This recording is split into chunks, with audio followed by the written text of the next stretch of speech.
Hello, welcome to our 90-minute live stream. We've got presenters Martha, Catherine, and Jane. Today, in our top stories, we have got. We are going to look at Trump. Tonight, the world is watching Iran. Washington says the conflict has entered a new phase, not necessarily a new battlefield, a new economic battlefield.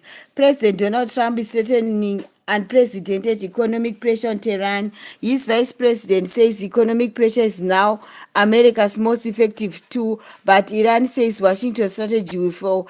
And China is warning that sanction and pressure will not solve the crisis. So tonight we ask, is this the beginning of the end of the Iran war or beginning of another dangerous escalation? Catherine, you can join on. Okay.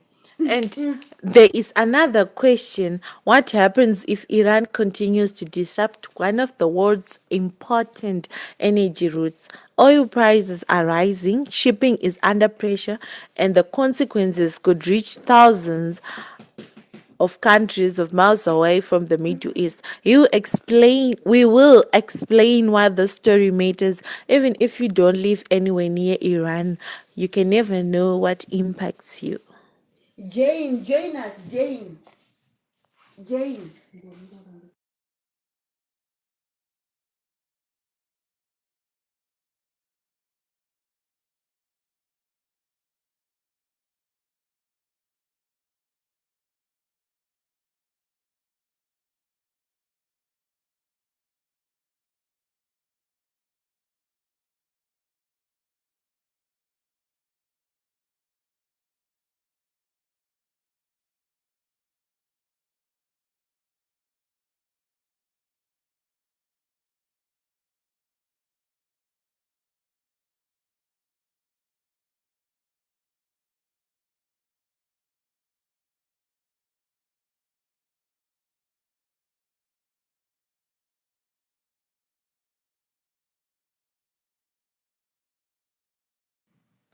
In the United States, President Trump is back on the campaign trail. At a rally in South Carolina, he praised outgoing White House Press Secretary Karoline Leavitt. But Leavitt is leaving the White House at the end of this month. Why? She says she wants more time with her young family. But what does her departure mean for Trump's political operation ahead of the midterm election? And why is she not actually leaving Trump's political movement? In Ukraine, devastating Russian drone attack has struck a shopping center in Kryvyi Rih. At least 16 people are reported dead. More than 130 are wounded. And Ukraine and authorities says a second drone struck around 30 minutes after the first, as the major responders were working at the scene. We examine what happens and what it means for Ukraine, already stretched a defense network. And then, guys, Harry and Meghan, 6 years after leaving Britain for the United States, the Duke and Duchess of Sussex are preparing to spend an extended period back in the United Kingdom.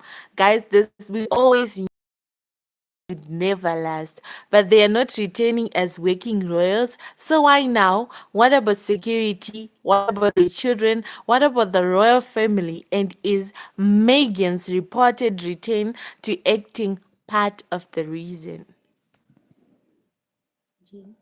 Former Pakistan Prime Minister Imran Khan has been retained to prison after a medical examination ordered by the country's Supreme Court. His supporters say authorities have mistreated him. The government says the accusation is false. We will examine both sides. India is dealing with a different kind of crisis. Sugar prices have surged. Oh, I feel for the Indians. The government has responded by allowing 1 million metric tons of raw sugar to be imported duty-free. Oh, wow. Why does that matter to the rest of the world? We will explain that. So don't go away. Just stay with us. And scientists are watching a developing El Nino that could become exceptionally strong, but we'll tell you exactly what the scientists are saying and why they are not and what they are not saying. FIFA has handed Argentina's Leandro Paredes a 10-match international suspension after the World Cup final. But there is a detail in the getting wrong. 10 international matches does not mean 10 club matches. We will explain the punishment and why FIFA has acted so strongly. And later hit across parts of Texas and southern United States, severe weather elsewhere, and tropical storm smoke heading towards Hawaii. This is not just a program of headlines. We are just going behind the headlines. We are going to ask what happened, who says it happened, what can be confirmed, what remains disputed, and what could happen next. So stay with us because important some of the most important answers tonight are not going to come from the headline. They are going to come from what happens after the headline. Welcome, good evening, everyone. Welcome to our Wirenet International News Live. I am Martha. I'm Catherine. I'm Jane. And tonight we are with you for the next 90 minutes, looking at the stories shaping international politics, conflict, business, and weather. But before we go any further, we want you to know where you are watching from. Are you watching from United States, Britain, Pakistan, India, South Africa, Australia, Nigeria, Canada, or somewhere else? Put your country in the comments. And give us your opinion. But here's the deal tonight. You can disagree with us. In fact, we want you to disagree. What we don't want is people inventing facts.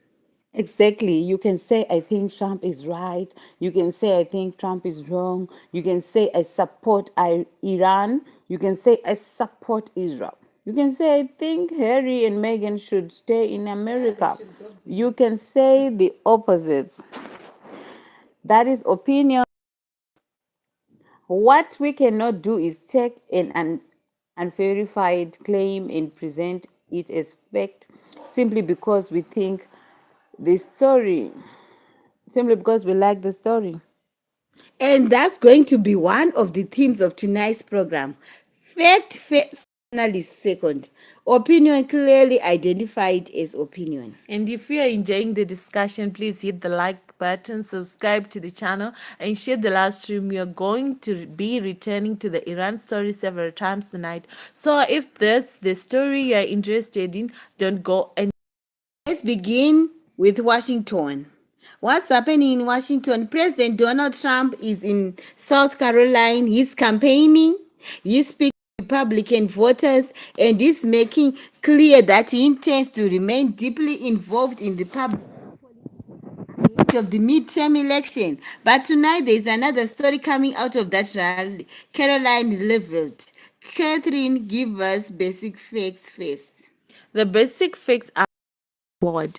Karoline Leavitt is leaving her position as White House press secretary at the end of August. She is 28 years old and the youngest person to ever hold the job. She recently returned from maternity leave after giving birth to a second child.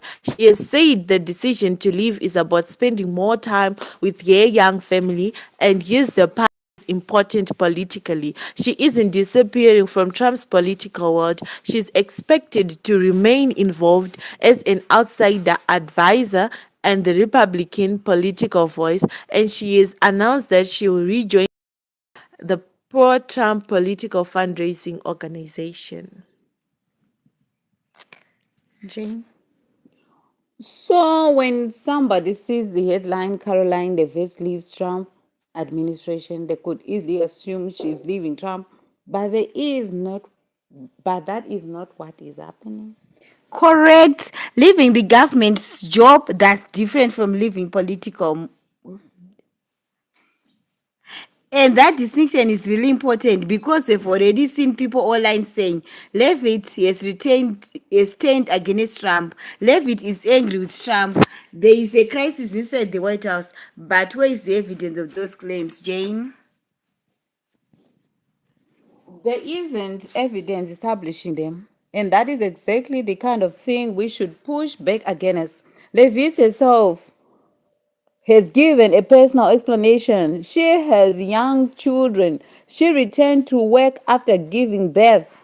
The White House press secretary job is demanding. You are expected to respond to breaking news, prepare for briefings, defend police, and work extremely long hours. It is entirely plausible that someone might decide that the job isn't compatible with family life. And I think there's a broader social question here. We often talk about women in politics as though they should be able to do everything, be a mother, be a senior government officer, be available constantly, travel, deal with cameras, answer or sell questions, and never show fatigue. But isn't that also true for men? Of course. But women in senior political jobs often face a particular kind of scrutiny around family. If a male politician leaves a position to spend more time with his children, people may describe it as a family decision. When a woman does it, people can start asking whether she's stepping away from ambition. That's a conversation worth having. Jane? I agree. Angle, Levi's departure comes at an interesting moment. Trump is preparing a major electoral battle. The midterms are approaching, and the administration needs people who can communicate.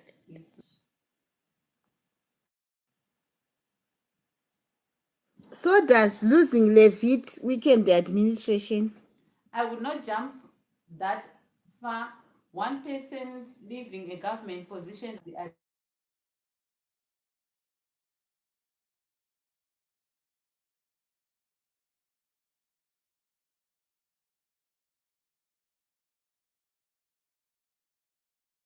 who takes a more traditional press approach, the tone could change.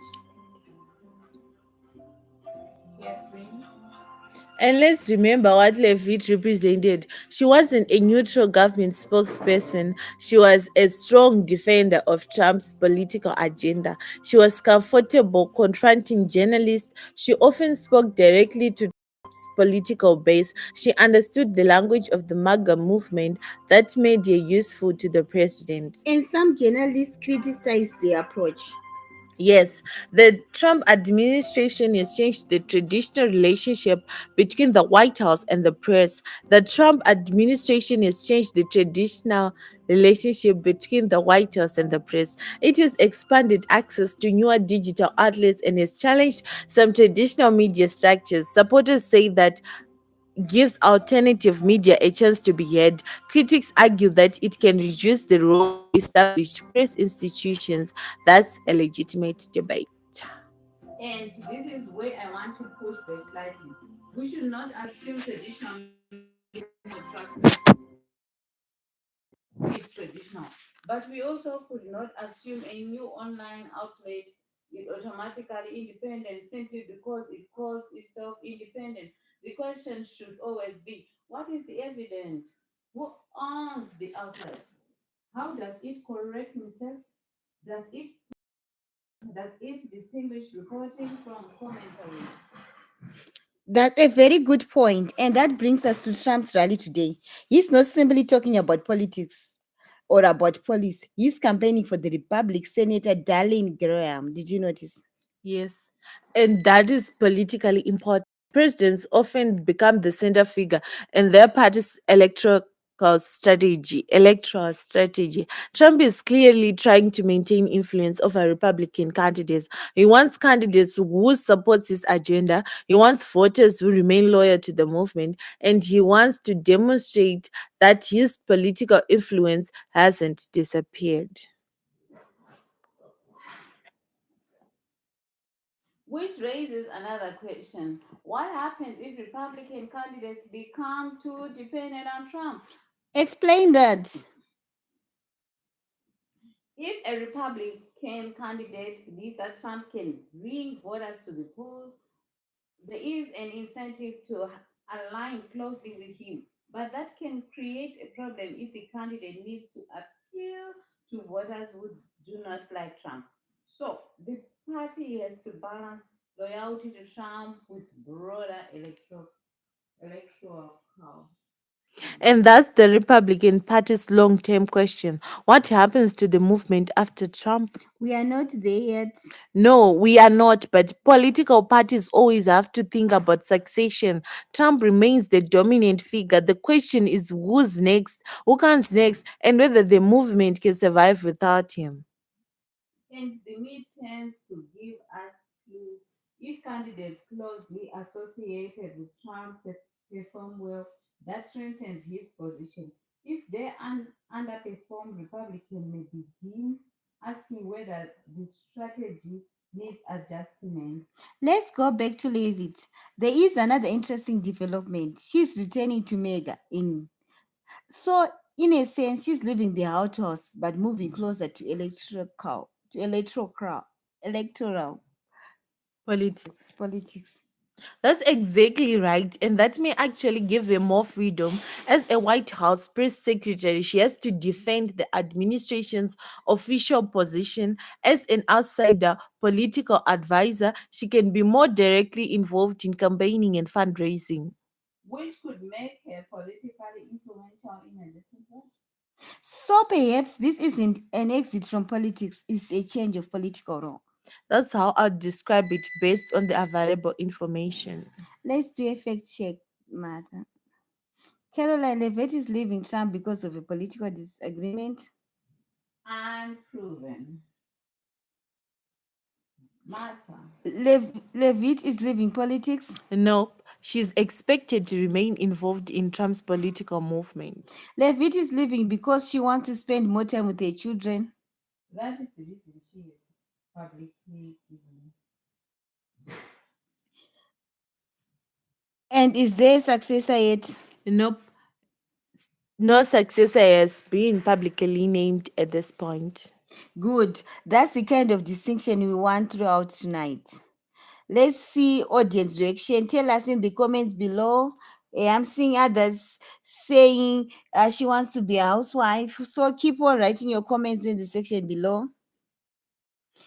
Yes, one from Davis in Texas. He says Trump does not need a press secretary. He speaks directly to people. Jane. That is an interesting point. Trump is unusually direct in his use of social media and public appearances. He does not depend entirely on press secretary to communicate with voters. But that does not mean the position is not important. A president cannot personally answer every question. The press secretary deals with hundreds of questions, coordinates responses, and presents the administration in formal settings. And there is another point. Trump's direct communication can actually make the press secretary more important because when the president makes a statement, reporters immediately want clarification, right? What exactly did he mean? What is being announced? Is this a formal position? Is it a negotiating tactic? The press secretary helps to answer those questions. Another comment, I like it. Caroline should stay home with her children. Politics will always be there. Catherine, I'm reading from what? I think that's ultimately her decision, and I would be comfortable telling a woman that she has to stay in politics or to leave politics because she's a mother. She should decide what works for her family. And she is not living public life entirely. That is the important thing. Now we move on to the story that could have the biggest consequences for the world economy. Iran. This is not just another sanction story. The United States says the conflict has entered a new phase. Vice President J.D. Vance says economic pressure is now the most most effective tool available to Washington. Treasury Secretary Scott Bessent is calling for an extraordinary level of international economic isolation. Catherine will walk us through what's happening. J.D. Vance said Thursday that the United States is now in a new phase of the war with Iran. His argument is that economic pressure is becoming more effective than additional military escalation. He described the situation as a delicate dance because Iran can also try to impose economic costs on the United States. At the same time, Treasury Secretary Scott Bessent said Washington intends to pursue what he described as the toughest sanctions in history. He wants allies and other countries to participate, and he has essentially warned governments that they need to decide whether they are cooperating with Washington or helping Iran. And that is an extraordinary statement because when an American Treasury Secretary says countries are either with the United States or against it, he is not just talking about Iran, he is talking about the global economic system. Exactly. He's asking other countries to make a choice. And China has already pushed back. China's foreign minister said sanctions and pressure will not solve the Middle East conflict. Beijing is calling for political and diplomatic solutions. Which makes China central to the story because Washington can sanction Iran, but the effectiveness of those sanctions depends partly on whether Iran can still trade. If Iran can sell oil, if it can access financial networks, if companies continue doing business with it, then sanctions become harder to enforce. Let's make this simple for someone watching who is not an economist. What does economic warfare actually mean? Think of it this way. A country needs money to cooperate, government needs revenue, businesses need banks, oil companies need buyers, ships need insurance, international trade needs payment systems. If you restrict those things, you make it much harder for the target country to function economically. You are trying to create pressure, sending more troops into battle. What do you say, Jane? But there is a catch. The target country does not just sit here there. It can respond. It can attack shipping. It can disrupt energy markets. It can try to create pressure on the countries imposing sanctions. And that is why Vance called it a delicate dance. So sanction can become a form of escalation, isn't it, Jane? Absolutely. They can be less visibly violent than bombing, but economically, they can be extremely powerful. And sometimes that power is exactly what makes them dangerous because governments may calculate that they have nothing left to lose. Let's talk about the Strait of Hormuz. This is one of the most important parts of the story. The Strait of Hormuz is a narrow maritime passage between the Persian Gulf and the Gulf of Oman. It's one of the world's most important energy checkpoints. The United States says its blockade of commercial ships entering and leaving Iranian ports has affected dozens of vessels. CBS reported that the number of ships affected had reached 67 by Thursday this week. The US government says the blockade has been effective, but that the US government's assessment, so we should describe it that way rather than presenting it as an independent fact. And before the war, around a quarter of global oil trade passed through the strait. So imagine turning off a major artery in the global energy system. That is the concern. And oil prices are responding, my dears. Yes, Brent crude was around $93.90 a barrel on Thursday, according to CBS report. Oil prices have been rising as traders worry about how long the conflict will interfere with shipment. And here is where the story reaches ordinary people. You don't have to own an oil company to care.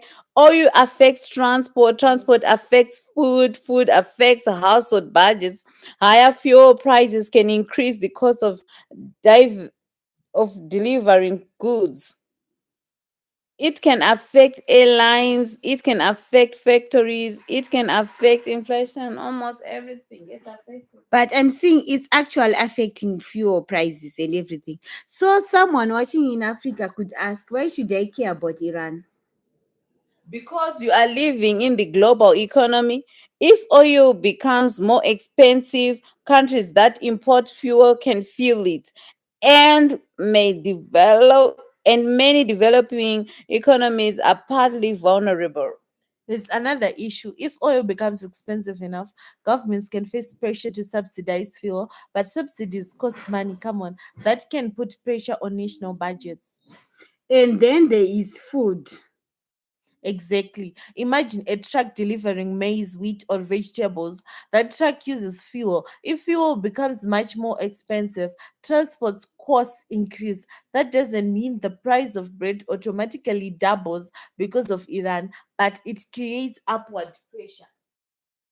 And that is why economists watch energy prices so closely. Energy is built into almost everything. Yes. Now let's talk about the Trump administration strategy. Scott Bessent argues that economic pressure could actually make a large-scale military escalation less likely. In other words, pressure the economy so you don't have to send more troops. That's the administration argument. President has said maximum economic pressure could reduce the chance of a large scale kinetic restart, but markets don't necessarily agree with that assessment. Oil prices have been rising because traders are worried about disruption. And that is the fascinating contradiction. Washington says more economic pressure means less war. Iran might say more economic pressure is itself an act of war. Martha. So both sides can interpret the same action completely different.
And that's the fascinating contradiction. Washington says more economic pressure means less war. Iran might say more economic pressure is itself an act of war. So both sides can interpret the same action completely differently. Exactly. Catherine. And that's where diplomacy becomes difficult. If one side believes is applying pressure to encourage negotiation, what the other believes is being attacked, the risk of miscalculation increases. Let's talk about Iran's response. Iran has rejected Washington's threats. Iran officials have described the American campaign as economic warfare and warned of a response. We have to be careful here. A government saying it will respond doesn't it tell us exactly how it will respond. It could be diplomatic, economic, military, or a combination. And And Jane, that is why we should not go on air and say Iran will definitely attack X tomorrow unless there is credible evidence. Exactly. We are not fortune tellers. we are news presenters. And that is the difference. Let's bring China back into this. Why does China matter so much? Catherine, tell us. Because China is a major economic power. If Washington wants maximum economic pressure on Iran, it should obviously prefer major economies to participate. But China has its own foreign policy. Beijing doesn't want Washington dictating every aspect of its relation with the Middle East. And China also has a broader strategic relationship with Iran. So this becomes part of the larger competition between Washington and Beijing. Which means this war could have consequences for US China relations. Jane? Yes, and that is why the phase Iran war can actually be misleading. The conflict has regional consequences, economic consequences, energy consequences, and geographical consequences.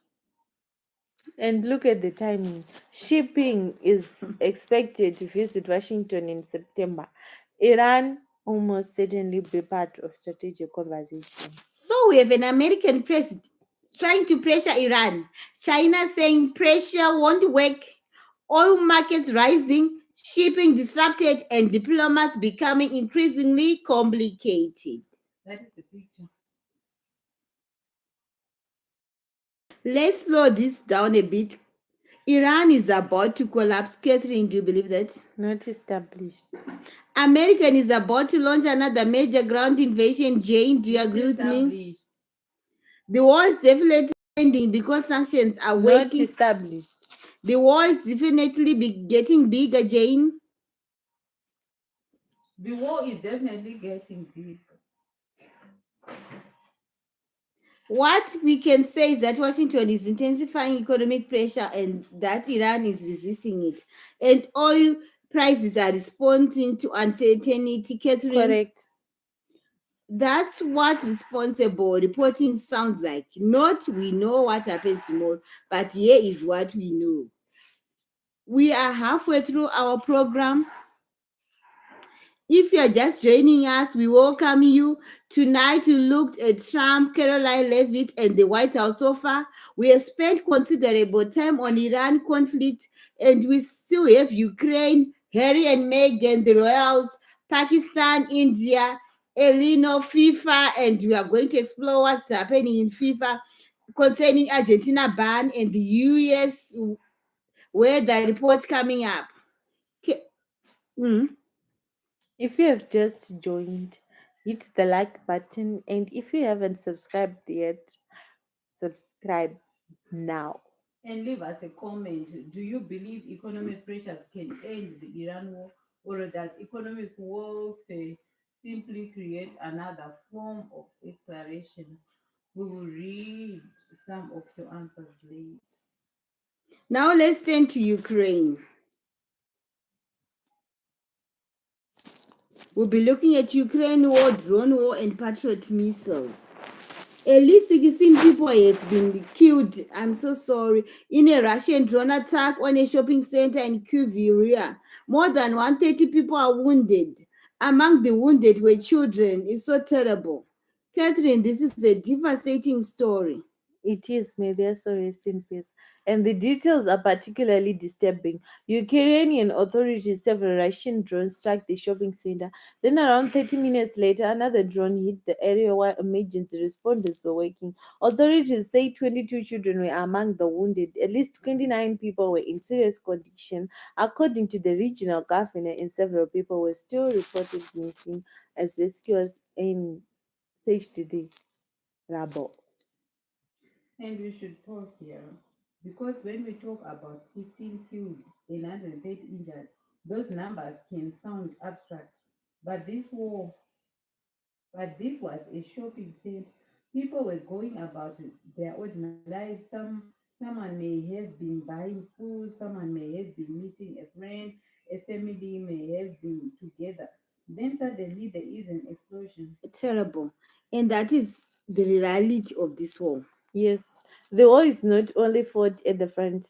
Long range missiles and drones can reach cities far from the battlefield. And Kryvyi Rih has another significance. It is first and Volodya since December Vladimir Zelensky's hometown. hometown. Russia has not accepted Ukraine description of every incident. And that's why attribution is key. In wartime, both sides make claims, but Reuters is reporting the Ukrainian authorities casually figures and the account of the attack. Zelensky has called the strike deliberate and barbaric. He says the second strike targeted emergency responders. That is his characterization. We should identify it as such. And there is another important development. Ukraine continues to attack Russia infrastructure, oil facilities, logistics, military related targets. So both sides are increasingly using long range weapons. Exactly. And that creates an escalating cycle. Business strikes Ukraine, Ukraine strikes Russia, Russia responds, Ukraine responds, and the civilian population remains exposed. No. Now, let's talk about Patriot missiles. Why are they so important, Catherine? Because Patriot systems are among the most capable air defense systems available, they can intercept certain incoming missiles and aircraft. For Ukraine, protecting major cities and strategic infrastructure is essential, but there is a problem. The number of interceptors available globally is limited. Jane. And that is where Iran enters the story again, because the Middle East conflict is also putting pressure on advanced air defense resources. Martha, So Ukraine is competing for the same equipment that other countries need. In broad terms, yes, and that is strategically important. Military production isn't ordering something from a shop. You can't necessarily say we need 5,000 more missiles next week. Factories have limits, components have limits, skilled labor has limits, and production lines are take time to expand. that is why the phrase "and more weapons" can hide complicated reality. Which weapons, how many, how quickly, for which stockpiles? What happens to the donor countries' own defense needs? And if you send too much from your own stockpile, you may weaken yourself. Correct. Governments have to balance helping ally against maintaining their own readiness. And that is why the global defense industry has become strategically important. The war is not only about soldiers and territory, it's also about factories, supply chains, electronics, energy, money, and production capacity. Which brings us back to Iran, because Iran is also affecting global energy and military calculations. Exactly. The world is dealing with multiple conflicts simultaneously, and those conflicts can compete for the same resources. Now we are going back to one of the most interesting stories in Britain, Harry and Meghan. Why are they returning to Britain? Why? Now to Britain. This is probably the most talked about non-war story of the day. Prince Harry and Meghan are preparing to spend an extended period in Britain. They left the UK in 2020. Now they are coming back. Why? Jane, what's actually happening there? The latest reporting said the Sussex are planning to return to Britain later this month with their two children. They are expected to live in a private, non royal residence outside London. Their children are expected to attend school in Britain, but this is not a return to being working royals. That status has not changed. They are private individuals. They are also expected to retain their home in California. And that discussion is absolutely critical because some headlines are saying Harry and Meghan return to Britain. People can read that as Harry and Meghan are returning to the royal family. That's not what the reporting says. So why retain? There isn't one publicly confirmed reason. There appear to be several family, their children's education, health, charitable work, Meghan's reported acting opportunity, and potentially the practical advantage of having a base in Britain. Let's take the family question. King Charles has reportedly been informed about the move. Harry and Meghan also reunited with Charles recently. This could indicate an improvement in relations, but we have to be very careful Why? because the public wants a reconciliation story. People wants to hear Harry and William are reunited. Charles and Harry have healed their relationship. Everything is forgiven, but we don't have evidence for all of that yet. Jane. Exactly. We can report that Harry saw his father. We can report that Charles saw his grandchildren. We can report that the family is spending more time together, but we cannot know exactly what happened in their private conversations. And William? The relationship between William and Harry has been widely reported as strained. There is no evidence that the UK move automatically resolves that. And And that is important because living in the same country does not mean living in the same emotional world. let's talk about security. This has been one of Harry's biggest concerns. Yes, of course. Harry has previously argued that he does not feel safe bringing his family to Britain without adequate protection. His security arrangements have been the subject of a long running dispute. The details of the Sussex's new security arrangements have not been fully disclosed. And that is a practical issue. Imagine you're a public figure with two young children. You are moving into a country where you attract numerous Enormous. media attention. Even Yes. school decision becomes news. Every trip can become news. Every family meeting can become news. Security becomes a serious consideration, isn't it? Then there is Megan. She's reportedly returning to acting. Can you believe it? Yes, of course. People report that Meghan has been offered a significant acting role in a UK-based project. And of course, Meghan, being Meghan, had to accept it. Details have not been officially announced. People also report that she is being considered for a role in a future season of The Gentleman, a Netflix series created by Guy Ritchie. But the talks are described as being at a very early stage, so we should not say Megan is definitely staring in the gentleman. That would be too strong. Exactly. The accurate language is she is repeatedly being considered. That is different. She's reportedly being considered. That's different. Yes. That is spokesperson declined to comment. Of course, there's a reputation at stake there. They have to deny.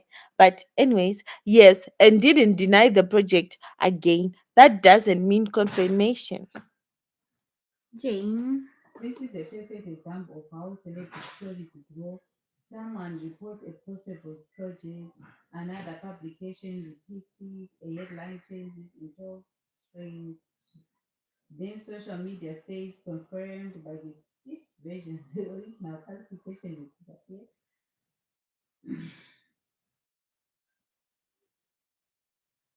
Which is why we are keeping the qualification. Exactly. The big question now is why now? Let's have a genuine debate. Viewers, send your comments in section. I'll ask both of you. Why now? Catherine first.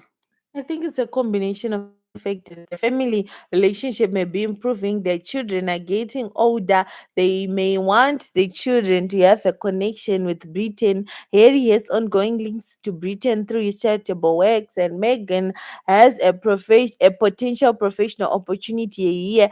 Put those things together, and the timing becomes easier to understand. Wow, Jane. I agree with most of that, but I would add something. They may have discovered that they don't need to choose between Britain and America. They can have both. They can maintain their California home, their business interests can remain in the US, but they can establish a British breast. That's an important point. It's not necessarily America or Britain. It can be America and Britain. And that could actually be the most practical solution. Yes, that's the grassroots for the prince there, especially if the children attend school in Britain and Meghan has a UK based acting opportunity. But what about the public opinion? That will be fascinating because honestly, the Brits have their own way of doing their things, and also Megan and Harry, those guys they cannot stay away from paparazzi. Anyways, let's go back to the Brits. Some people will welcome them, some will criticize them, some will simply won't care. Yeah, the royals, yeah, give them, but the media, we will care. We are watching them And like that's the hawks. challenge. They have spent years saying that intense media attention was part of why royal life became unbreakable. Now they are returning to one of the most heavily scrutinized families in the world. So perhaps the real test is whether they can control the narrative now. They were running away from something they actually like. Megan and Harry, they are drama. So, whether the narrative controls them, we'll still see. Okay, now I think it's time now we return to Pakistan. Imran Khan retained to prison. Let's return to Pakistan. Former Prime Minister Imran Khan has been returned to prison following a medical examination, but the circumstances are still controversial. Catherine, give us more detail. Pakistan's Supreme Court ordered that Khan be transferred for medical examination. The court has directed that he be taken to Shifa International Hospital, but the authorities ultimately examined him at the government run Pakistan Institute of Medical Services, the PIMS.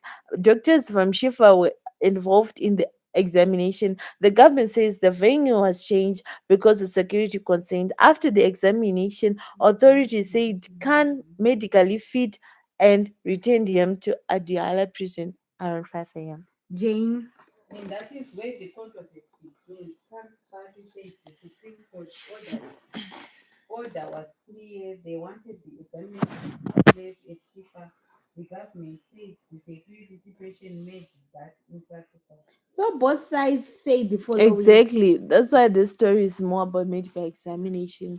It's about trust in institutions. Kanye has been in prison since 2023. He remains hugely popular among his supporters.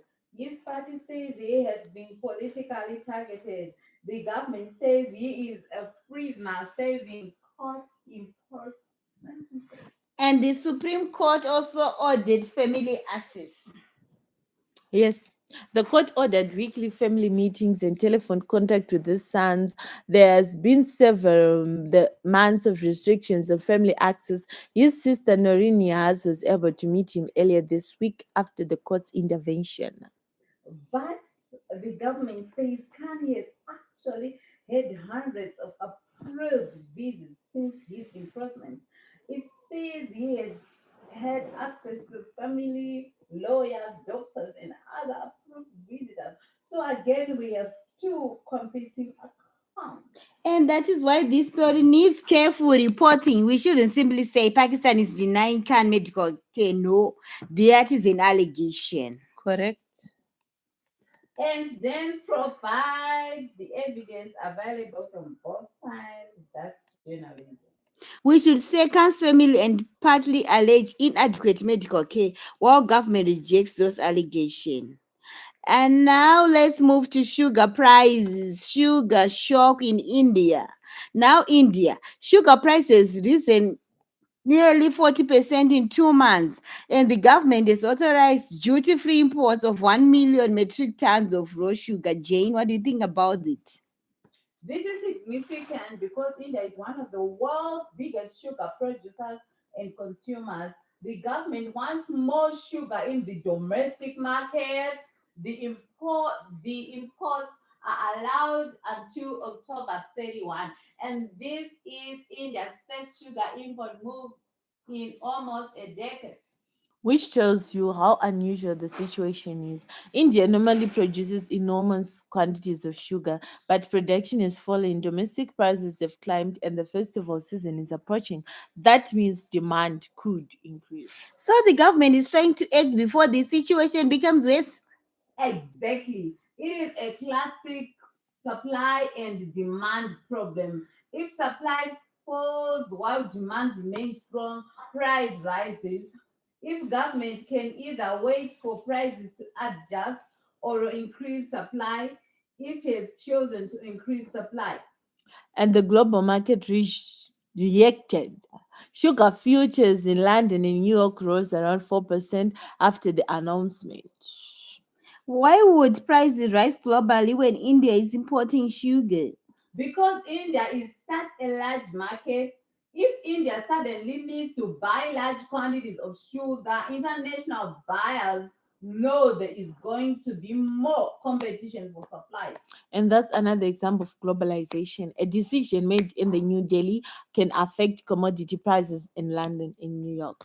There is also debate over ethanol production. Yes, some people have argued that sugar diverted towards ethanol production has contributed to tighter supplies, but that explanation is not universally accepted.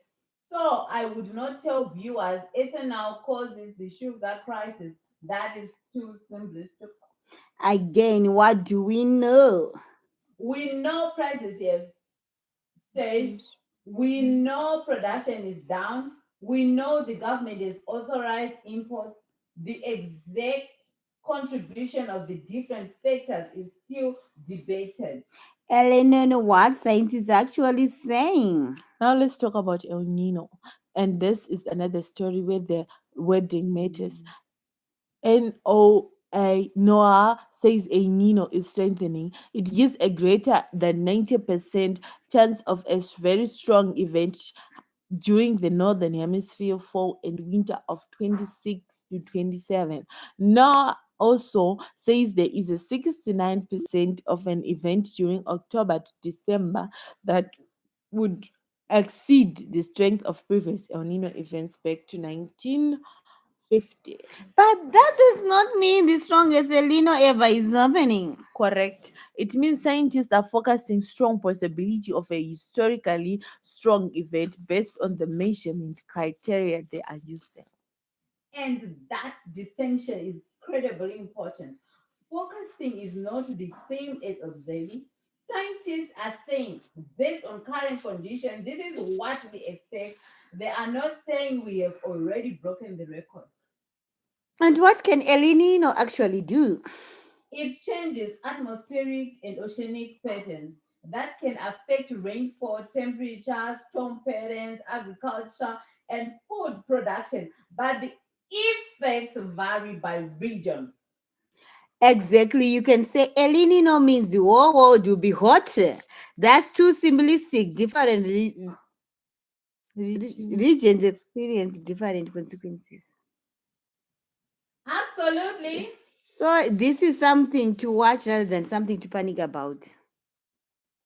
Now let's go to the most weighted story: sports. FIFA Paradise ban. Now to football, and FIFA has made its decision following the post-match confrontation between Argentina and Spain after the World Cup final. Paradise 10 matches, Molina 7. Catherine, give us the full picture. FIFA has imposed significant disciplinary sanctions. Leandro Paredes has been suspended for 10 matches and fined 90,000 US dollars. Nahuel Molina has received 7 matches and a $90 fine. 90,000 fine. 90,000 fine. Thiago Almada has received 1 match and a $30,000 fine. Argentina assistant coach Roberto Ayala has received 3 match suspension and a 30,000 fine. Spain's Gavi has received a 1 suspension fine. Oh, our Gavi, guys, I'm and sorry. It's a one match 30,000 suspension fine. in the 30,000 fine. Oh, But one Gavi, match is sorry. reasonable without Gavi, and we get him back. Jane. And here's the important correction. There are suspensions from the players' national teams. Paredes isn't banned from playing club football for 10 games. The suspension is carried over to the relevant representative team matches. That's an important Very distinction. important. A casual headline parade is banned for 10 games can make people think he's out of football entirely. Well, he's not. And FIFA has also fined the Argentina's Football Association. Hey, what an incredible figure. 321,000 for multiple disciplinary issues that included fan misconduct, discriminatory behavior, and the display of a political banner. Argentina will also have restrictions on spectator capacity at its next 2 home matches. I think the political banner, I was watching it and I was wondering why are they showing the political banner, the Argentina teams. But anyway, it was up to them. Now, do you think 10 games is fair, Jane? I think it is severe. But that is the point. FIFA is sending a message. The World Cup final is the biggest stage in football. If players get into physical confrontation after the final, the governing body wants to make clear that there are consequences. I agree, but consistency matters. FIFA has to apply these standards fairly. If players from different countries commit similar offenses and receive dramatically different punishments, people will question the process. And Argentina plans to make an appeal. Yes, the AFA has indicated it will seek the detailed reasoning and may appeal. The FIFA decisions remain subject to appeal. What do you mean? So tonight's punishment may not be the final legal word. It's really getting warm. Let's go to the weather now. It's extremely heat and in Hawaii. And let's start with Texas, Catherine.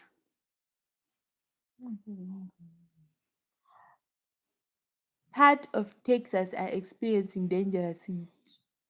The National Weather Service has issued heat advisories and extreme heat warnings in several areas around Dallas and North Texas, and forecasts are reaching 105 degrees with heat index values approaching 110.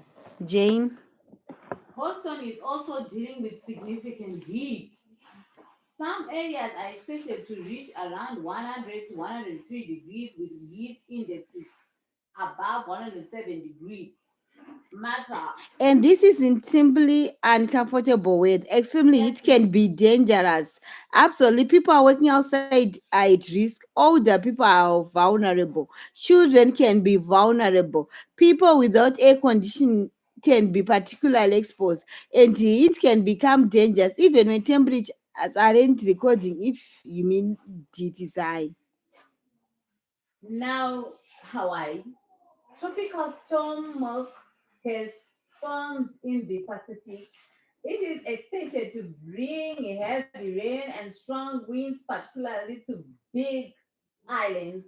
Some areas could receive several inches of rain, and officials are warning about flooding, mudslides, and dangerous surfing.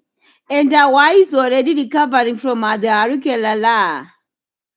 Exactly. So even a storm that is weaker than Lala can create significant problems when the ground is already saturated and communities are still recovering. Let's return to the big stories. We have technically reached our scheduled running time, but we are going to use this final minutes to do something important. Catherine, where are you? Give us the roundabout. We are going to the back to the stories that raise the bigger question tonight. Iran, Ukraine, Trump, F and Meghan. Catherine, Iran first. What's the one thing viewers should remember? The economic pressure is now a central part of the American strategy, but we don't know yet whether the strategy produces negotiation, further escalation, or something in between. Jane, Ukraine, the biggest issue is not only what happens on the battlefield, it is whether mother. Ukraine can continue protecting its cities while air defense supplies remain limited. And the longer the war continues, the more important industrial capacity becomes. Martha. Catherine, Harry, and Meghan, tell us what's happening. Catherine, give us a what's happening between Harry and Meghan. Okay, they are returning to Britain but not to royal duties. They are building a private UK base while maintaining their American connections. And the interesting question is not simply why they are returning, it is whether they can build a sustainable life in Britain under intense public scrutiny. Jane, Trump. Trump remains deeply influential within Republican politics. Caroline Leavitt leaving the White House, but not Trump's political movement. And the next stage of her career may actually keep her deeply involved in the midterm election campaign. Now we are going to define now. We are going to give us a brief rundown of what has happened, and we are looking at what audience. I'm looking at their final remarks. Keep on sending your remarks. Let me read one of what this audience has written. Yes, one of the final comments. Do you think Iran conflict could cause a global recession, Jane? It's too early to say that. A prolonged energy shock could certainly create economic problems, but a recession depends on what variables: oil prices, interest rates, consumer spending, government policy, business investment, and how long the disruption lasts. So, I could not tell viewers tonight that global recession is coming. I would say the economic risk is something markets are watching closely. Yes, another comment. Here and Megan are coming back because they want attention. I would say that's an opinion. We don't know their private motivations. Exactly, and here is another. Trump is using Iran to distract Americans from domestic problems. Again, that's a political interpretation. It's possible to argue it, but we should report it as established fact without evidence or intent. And that distinction is one of the most important things we have discussed tonight. Let's give the final headings. The United States is intensifying economic pressure on Iran. China says sanctions and pressure will not solve the conflict. Oil markets remains concerned about disruption around the Strait of Hormuz. A Russian drone attack on shopping center in Kryvyi Rih has killed at least 16 people and wounded more than 130. Ukraine continues to seek more advanced air defense support. Trump has praised outgoing White House Press Secretary Karoline Leavitt, who is leaving the White House at the end of August but is expected to remain active in Trump's political movement. Harry and Meghan are preparing to spend an extended period in Britain with their children while remaining private individuals rather than working royals. Imran Khan has been returned to prison after a medical examination amid continuing disputes between his supporters and the Pakistan government. India has authorized 1 million tons of duty-free raw sugar imports after a sharp rise in domestic prices. Nauru says El Nino is strengthening and gives a greater than 90% chance of a very strong event during the Northern Hemisphere fall and winter. FIFA has suspended Argentina Leandro Paredes for 10 international matches following the World Cup final confrontation.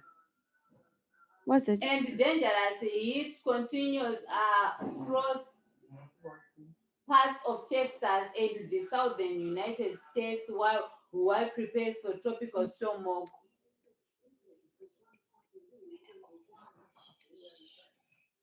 Martha, and that brings us to the end of tonight's program. Thank you for spending time with us. We know there are many places you could get your news, so we appreciate you choosing to spend the evening with us.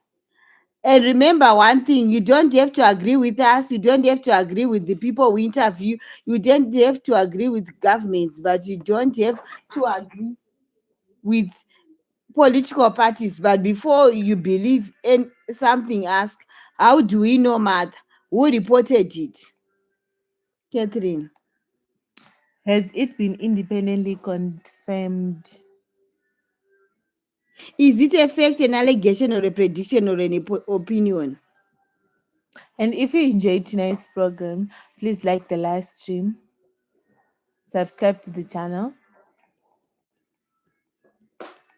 and share this broadcast with someone who follows international news, and tell us what you want next. Should we do a dedicated program on Iran? Should we take a deeper look at Trump and American politics? Should we examine the future of the Ukraine war? Should we investigate the Harry and Meghan return? Or should we have a full international business program looking at oil, inflation, and the global economy? Jane. Tell us in the comments because your comments help us decide what stories deserve more. I am Martha. I'm Catherine. And Jane. This has been Wirenet International News Live. Stay informed, stay curious, question the headlines, and above all, Check the facts. We will see you next time. good night. Like, comment, subscribe, share. Real news, real analysis, real impacts every day.